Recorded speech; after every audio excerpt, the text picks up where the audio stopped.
Paano po sir? Kasi matagal na akong di nakahulog simula nung pandemic. Okay lang po yun Sir Charlene, okay? Wala pong problema doon as long as na kailangan ipa-update lang po natin yung pag-ibig natin at kapag umabot naman ng 24 months contribution yan, pwede na po kayo makapag housing loan kay Pag-ibig. So interested po kayo sa 10,000 cash out only promo natin na walang down payment, okay?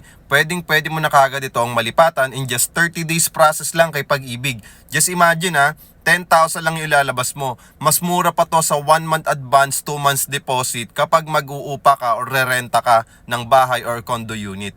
So, 10,000 cash out only, wala lang hidden charges, okay, reservation fee, wala lang down payment, malapit sa mall, school, hospital, at syempre sa tapat lang ito ng MRT station. Nakatayo na yung building, merong clubhouse, outdoor gym, children's playground, merong coffee shop, may Alpha Mart, merong basketball court, jogging path, okay, tambayan. So napakaganda ng project na to guys. So kung willing ka mag-invest dito, Sir Charlie, okay, so message me and follow me. Wag po kayong makakalimot na mag-follow sa aking Facebook page, sa aking Facebook account at dito sa aking TikTok account, okay? So follow me and message me at wag niyo po kalimutan mag-heart.